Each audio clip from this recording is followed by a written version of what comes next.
Hi, I'm Daniel Ventura. I'm a WBFF pro, actor, fitness model, and level 3 advanced personal trainer. Now, I've been training for over 20 years now, and here's a few things that I wish I could have known when I was a younger man.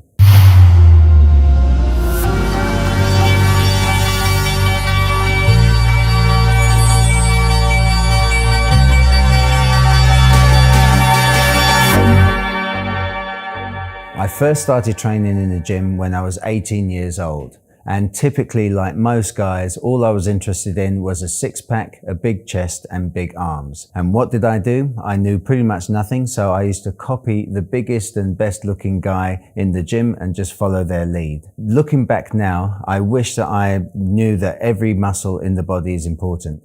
As an easy example, if you overwork your chest will get bigger, but your chest will also get tighter. And what can also happen is that your chest will start to contract. And if you do no work on your rhomboids or your back, your shoulders will start to slump forward, and then you become an awkward, funny shape.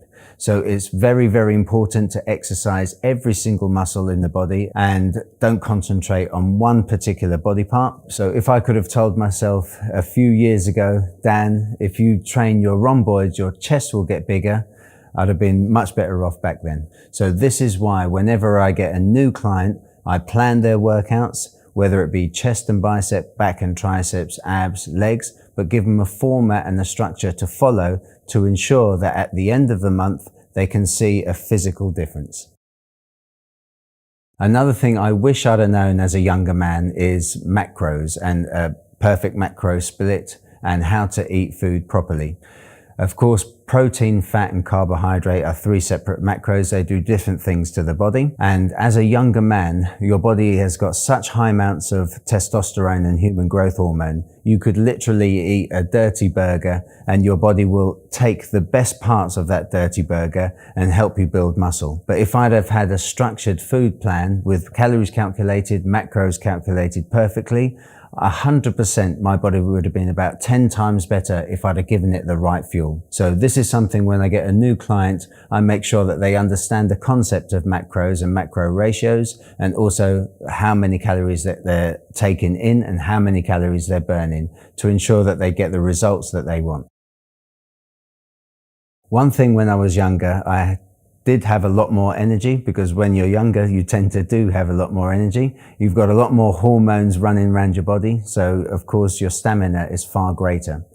One problem with that though is that you don't give yourself a rest day. And when I was younger, I didn't believe in a rest day. I thought rest days were for wimps, you know, train 7 days a week and you're a tough guy. But now understanding how the body works, and of course, especially stress hormones like cortisol, it can be very detrimental if you don't have a rest day. So nowadays, as an older man, more mature man, I make sure that I have at least 1 or 2 days a week so my cortisol levels don't rise up and I don't stress my body out. Also, rest is imperative if you want to build muscle. You build muscle when you're sleeping. You're not building muscle when you're standing up, breathing and working out. It's only when you go to bed that your body releases testosterone, human growth hormone, and it repairs the muscle that you've damaged during the day. So if your sleep isn't sufficient, if you don't get enough rest, you're not going to build muscle and you're not going to burn fat. So it's important to get those Zs in. When I was 18, all I cared about was getting as big as possible, as quickly as possible. So of course, what did I do? I lifted the heaviest weights, and instead of using correct form and doing proper exercise, I'd end up swinging weights around and using centrifugal force as opposed to actual physical strength. This of course was futile because it didn't make me stronger and it didn't make me bigger at all. Now, this is what a lot of people call ego lifting. Now, I'm pleased to say, as a mature man, I've got nothing to prove to anyone. I don't have to show off and show someone that I can lift 200 kilos and impress someone else. All I care about is what makes me feel good, what makes me feel strong, and what makes me healthier. So rather than lifting big, heavy weights that are going to put a strain on my joints, I much prefer lighter weights, do more repetitions, do slower movements, slower eccentric, isometric moves to help me build muscle, but not put any strain on my joints, not put any strain, and of course, lastly, not to tear any muscle, which of course is very common if you lift something too heavy. So when I was younger, I was well aware that stretching was an important part of exercise, but did I do it? Hell no. I thought it was for girls and for people that weren't taking fitness seriously.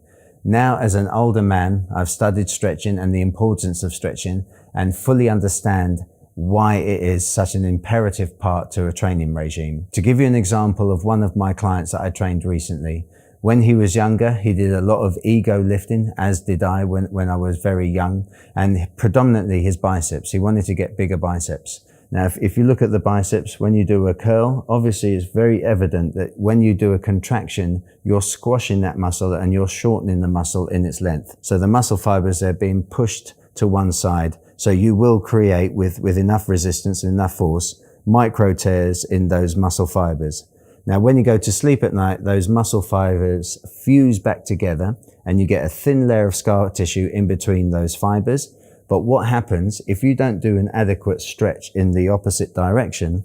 The muscle fibers will slowly but surely fuse together shorter and shorter and shorter and shorter, to the extent that this poor guy, he built up his muscle, and don't get me wrong, he had big biceps, but the biceps were short and they weren't very flexible at all. So this poor guy was walking around with arms that he couldn't straighten. Okay, so that's something you want to avoid at all costs. So my tip for you is, when you do exercises, and when I do exercise, if you're training a particular muscle, stretch in between. So if you do a bicep exercise, you want to get your arm behind you like that, so you're stretching.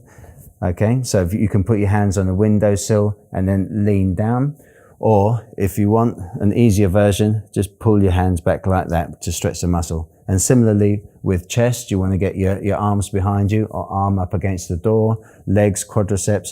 So my tip is stretch every muscle immediately after working it, and in between sets as well. Now, it's been shown that if you do stretch in between exercises, so for example, if I do a bicep curl and stretch it immediately afterwards, you can generate up to 30% more size and strength in that same muscle simply by stretching it in between sets. So give that a go, and I'm sure you'll be pleased with the results.